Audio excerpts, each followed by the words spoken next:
لیکن ٹرمپ یہ چاہتے تھے، معذرت چاہتی ہوں اگر بیک گراؤنڈ میں آپ کو آوازیں آ رہی ہیں، یہاں پہ جس جگہ پہ بیٹھ کے میں ویڈیو بنا رہی ہوں پاس ہی میں جناب ایک ڈاگ ہے، بہت زیادہ بول رہا ہے، لیکن خیر کتوں کی کیا پرواہ کرنی چاہیے، کتے تو ویسے بھی ہر جگہ بھونکتے رہتے ہیں، خیر آپ اس کو اگنور کیجئے۔ چڑیاں، ان کی چرپنگ کی بھی آواز آپ کو آ رہی ہوگی، وہ آپ انجوائے کیجئے اور میری باتوں کو آپ غور سے سنیے گا۔ اچھا، اب جے ڈی وینس کو اکارڈنگ ٹو سورسز ٹرمپ نے کہا واپس آ جاؤ۔ اب پوری دنیا کے اندر جو پاکستان مخالف ملک تھے، خاص طور پہ انڈیا، ان کا تو میڈیا، میں کہتی ہوں وہ یہ کتوں سے مجھے یاد آ گیا کس طرح کی آوازیں، ان کے پروگرامز تو یقین کریں اتنا دماغ کی دہی ہے، اتنا بولتے ہیں، ان کے ہوسٹ جو ہیں وہ ابھی سوال کرتے ہیں، ساتھ ہی وہ خود ہی بول بول کے، مطلب جو گیسٹ ہے آپ نے اسے کتنا بھی سخت سوال کیا، آپ ایٹ لیسٹ اس کو موقع تو دیں کہ وہ اپنی بات تو آپ کے سامنے رکھے، وہ تو اپنی بات بھی نہیں پوری کرنے دیتے۔ اچھا جناب، وہ تو دماغ کی دہی کر کے انہوں نے جناب خوشیاں شادیاں بجانا شروع کر دیے کہ یہ جو پیس ٹاکس ہیں، آپ یقین کریں کہ کوئی بھی ہمارا دشمن ملک بھی اگر کوئی اچھا کام کرے امن کے لیے تو ہم اس کو اپریشیٹ کریں گے، یہ ہمارا فرض ہے کہ ہاں بھائی ٹھیک ہے، اگر آپ کا دشمن بھی ہے اگر اس کے اندر بھی کوئی کوالٹی ہے، کوئی خوبی ہے، آپ اس کی تعریف تو کریں۔ اب بھارتی میڈیا نے چیخنا چلانا شروع کر دیا، خوشیاں منانا شروع کر دیں کہ پیس ٹاکس جو ہیں وہ فیل ہوگی، جے ڈی وینس واپس جا رہے ہیں، پاکستان جو ہے وہ تو زبردستی کا بیچ میں گھس گیا تھا۔ ایک انڈیا، دوسرے پاکستان میں بیٹھے ہوئے اہل یوتھ، آپ نے ان کا بھی سارا کردار دیکھا ہوگا، آفتاب اقبال بیچارے بول بول کے، یقین کریں کہ ان کے ساتھ میں پروگرام کرتی رہی خبرناک، میں ان کو اپنے استاد کا درجہ دیتی تھی، لیکن کبھی کبھی آپ کے جو استاد ہوتے ہیں وہ جو کچھ آپ کو سکھا رہے ہوتے ہیں تو جو اسٹوڈنٹس ہوتے ہیں وہ استادوں سے بھی جب آگے نکل جاتے ہیں تو بعض دفعہ استاد کو بڑا فخر محسوس ہوتا ہے اپنے اسٹوڈنٹ پہ، بعض دفعہ یہ ہوتا ہے کہ اسٹوڈنٹ جو ہوتا ہے وہ اپنے ٹیچر کا ہمیشہ ذکر کرتا ہے یہ بتانے کے لیے کہ میں کتنا قابل ہوں کہ بھئی میرا استاد فلاں تھا۔ لیکن آج زندگی میں پہلی بار ایسا ہو رہا ہے کہ آفتاب اقبال صاحب کے خیالات سننے کے بعد مجھے شرم آتی ہے کہ میں یہ کہہ سکوں کہ بھئی ہمارے استاد جیسے تھے یا ہیں، کیا میں الفاظ بہرحال بولوں۔ تو اب جناب اس پوری خبر کو جہاں سے میں نے شروع کیا تھا اس میں سب سے خطرناک بات کیا ہے کہ اب آپ لوگ جانتے ہیں کہ جو اسرائیل ہے اس نے ایران کی ساری قیادت کو شہید کر ڈالا، آلموسٹ زیادہ تر لوگ ان کے شہید کیے، اس میں بھی کوئی شک نہیں ہے کہ اسرائیل کے پاس جو جدید ٹیکنالوجی ہے انہوں نے ہر اس بندے کو بھی شہید کیا جس کے بارے میں سوچا بھی نہیں جا سکتا تھا، ان کو بھی شہید کر دیا۔ جب یہ سارا وفد ایران کا پاکستان میں آیا اور سرینا ہوٹل جو کہ ایک مشہور زمانہ، کوئی ایسا تو نہیں ہوا کہ پاکستان نے بنکرز کے اندر ان کو پوری لیڈرشپ کو گھسا دیا اور کسی کو پتہ ہی نہیں چلا کہ پیس ٹاکس کہاں ہو رہی ہیں۔ اسلام آباد میں سب کو ان کی لوکیشن کا پتہ تھا کہ سرینا ہوٹل میں ٹھہرے ہوئے ہیں۔ پاکستان نے عقل مندی جناب کیا کی کہ اسی سرینا ہوٹل میں امریکنز کو بھی بیچ میں ٹھہرایا اور بیچ میں ہی جناب ایرانینز کو بھی ٹھہرایا تاکہ اگر خدا نخواستہ اسرائیل کوئی حملہ کرتا ہے تو بیچ میں امریکنز بھی ہوں گے، تو وہ نہیں کر پایا۔ لیکن ایسے میں ایک ایسی بہادری دکھانا ہماری سی ڈی ایف کی کہ وہ جا کے تہران میں لینڈ کر گئے ہیں۔ تہران میں وہ جب پہنچ گئے ہیں تو آپ سوچیں کہ وہاں پر را ہے، سوچیں کہ وہاں پر سی آئی اے ہے، سوچیں کہ وہاں پر پوری دنیا، وہاں موساد ہے، وہاں پر کون کون نہیں ہے۔ ایسے میں ہمارے آرمی چیف کا وردی پہن کے ہاتھ میں چھڑی لے کے سیدھے وہاں پہ چلے جانا، یہ آپ اس کو بہت چھوٹی سی بات سمجھ رہے ہیں کیا؟ مجھے وہ تمام شیعہ حضرات کے جو علماء ہیں وہ یاد آ گئے کہ جنہوں نے پچھلے دنوں میں ہمارے جو سی ڈی ایف ہے، ہمارے جو آرمی چیف ہیں، ان کے اوپر کتنے غلط الزامات لگائے تھے اور کہا تھا، حالانکہ آرمی چیف نے ان سب کو بلایا تھا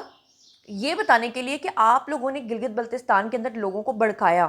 یہ ایران جب وار شروع ہوئی تو آپ لوگوں نے لوگوں کے جذبات کو خراب کر کے ان کو حملے کرنے پہ مجبور کیا، یہاں تک کہ گلگت بلتستان کے اندر باقاعدہ طور پہ آرمی کے جتنے پوائنٹس تھے وہاں پر لوگوں نے حملے کیے، وہاں پر ایک سکول جلا ڈالا، وہاں پہ 2 آرمینز کو آگ لگا دی۔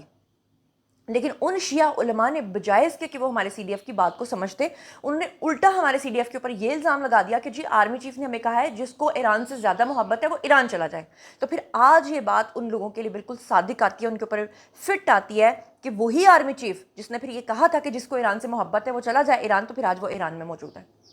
یہ ہے ان لوگوں کے لیے، میں علماء کے لیے تو یہ الفاظ نہیں استعمال کر سکتی، لیکن میں ان مخالفین کے لیے یہ الفاظ استعمال کر سکتی ہوں کہ ان لوگوں کے لیے زناٹے دار تھپڑ ہے۔ مزیدار بات آپ یہ دیکھیں کہ پاکستان سے ایک ساتھ اڑان بھری ہے 2 جہازوں نے۔ ایک جہاز تھا ہمارے سی ڈی ایف کا، ہمارے آرمی چیف کا، وہ اس کا جو اعلیٰ سطح کا جو وفد ہے وہ تہران پہنچا ہے، اور دوسری طرف ہمارے پرائم منسٹر شہباز شریف جو ہیں وہ فلائی کر گئے ہیں سعودی عرب کے لیے۔ آپ لوگوں نے فوٹیجز دیکھی ہوں گی کہ ہمارے جو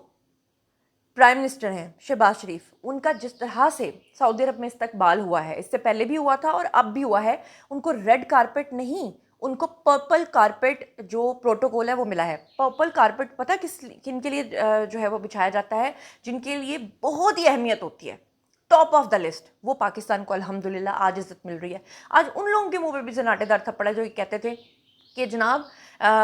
پاکستان جو ہے وہ تو سری لنکا بن چکا ہے, پاکستان کا پاسپورٹ جو ہے وہ تو لوگ جلا رہے تھے. آپ کو یاد نہیں ہے جب جنرل باجوہ ریٹائر ہوئے تھے تو اس کے بعد یہ ٹرینڈ چلا تھا, گندے گندے پلیک کارڈز اٹھے تھے اور باقاعدہ طور پہ پاسپورٹس کو جلایا گیا تھا. اور یہ آپ کو ایک تصویر نظر آ رہی ہے ہمارے آرمی چیف کی, جب وہ تہران میں لینڈ کیے تو اس وقت وہ اپنی وردی میں تھے, تب ان کے پاس ان کی چھڑی بھی تھی. لیکن جیسے ہی وہ ایرانی وزیر خارجہ جو ہیں ان کے ساتھ ملاقات کے لیے بیٹھے تو آپ دیکھیں کہ وہ سویلین کپڑوں میں ہیں, بلیک کلر کا کوٹ پہنا ہوا ہے, وائٹ کلر کی شرٹ پہنی ہوئی ہے, گرے کلر کی پینٹ پہنی ہوئی ہے. لیکن یہاں پہ بھی آپ چوک گئے ہیں, یہاں پہ بھی آپ کو نظر نہیں آ رہا کہ جو آرمی چیف ہیں ان کی ڈریسنگ میں ایک خاص بات کیا ہے جو آپ کو نظر نہیں آ رہی. بتاؤں کیا ہے؟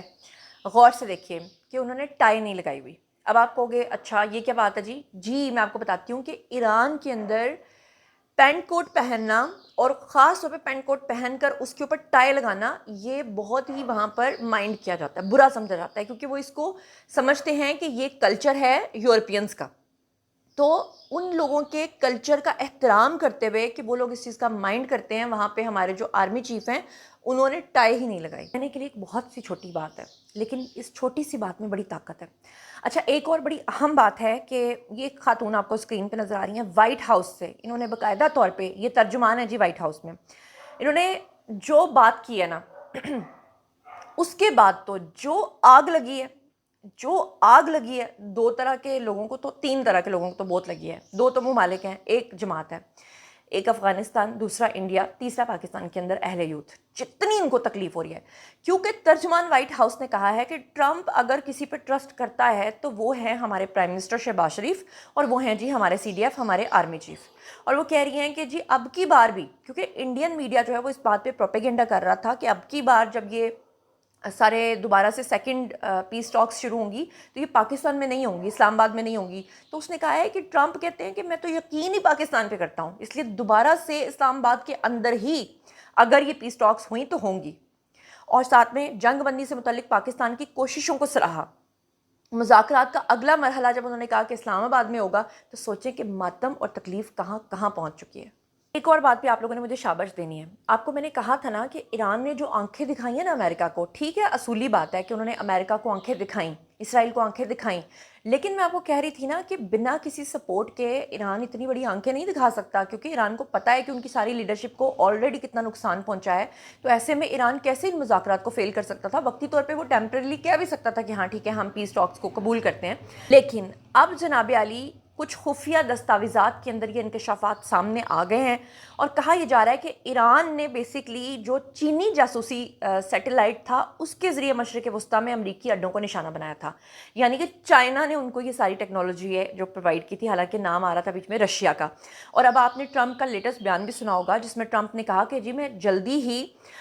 چائنا کا دورہ کروں گا اور میں بڑی زور سے ٹائٹلی ہگ کروں گا شی جن پنگ کو. اور ساتھ میں یہ بھی کہا کہ جی میں نے شی جن پنگ کو ایک خط بھی لکھا ہے جس میں میں نے ریکویسٹ کیا کہ برائے مہربانی جو ہے وہ آپ ایران کو یہ جو ساری ٹیکنالوجی یا ہتھیار یا یہ ساری چیزیں دے رہے ہیں یا نہ دیں.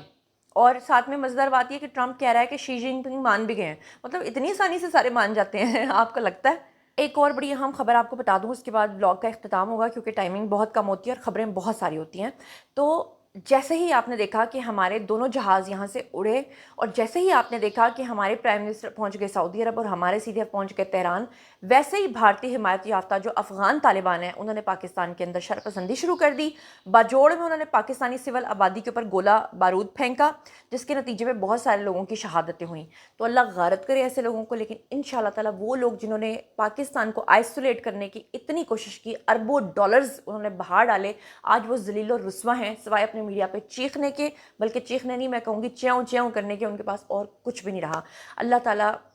واقعی مطلب اللہ تعالیٰ کی ہر بات پہ یقین ہے, لیکن کبھی کبھی پریکٹیکلی جب ہم چیزوں کو دیکھتے ہیں تو اس پہ اور بھی زیادہ آنکھوں سے دیکھ کے یقین آتا ہے کہ اللہ تعالیٰ واقعی کہتے ہیں کہ وہ تو عز من تشاء و تو ذل من تشاء, اور وہ ہم نے اپنی آنکھوں سے دیکھا ہے. وہ عمران خان جو کبھی نہیں چاہتے تھے کہ یہ والے سی ڈی ایف ہمارے آرمی چیف بنے, آج اللہ تعالیٰ نے اس شخص کو کتنی عزتوں سے نوازا ہے کہ وہ نہ صرف ہمارا آرمی چیف بنا بلکہ وہ ہمارا فیلڈ مارشل بنا اور پھر وہ ہمارا سی ڈی ایف بنا اور اب وہ پوری دنیا کا کرش بن چکا ہے. اور وہ ہمارا پرائم منسٹر جس کے بارے میں کہا جاتا تھا کہ جناب جب سیلاب آتا ہے لاہور کے اندر تو وہ بوٹ پہن کے رین کوٹ اور بوٹ پہن کے تو جناب وہ باہر نکل آتے ہیں، آج وہ آبنائے ہرمز کے پانیوں تک مشہور ہو چکا ہے۔ تو بہرحال جناب اسی کو کہتے ہیں کہ اللہ تعالیٰ کی طرف سے جس کو چاہے جتنا مرضی نواز دے۔ باری ہے جی آپ لوگوں کی آئی کامنٹ سیکشن میں بتائیے کہ آپ ان تمام چیزوں کے بارے میں کیا سوچتے سمجھتے ہیں۔ مزید خبریں، ولاگز، انٹرویوز اور سیاسی تجزیے جاننے کے لیے اور میرے سے کنیکٹڈ رہنے کے لیے چینل کو سبسکرائب کر لیجیے گا۔ اپنا بہت خیال رکھیے گا۔ اللہ نے کے پان۔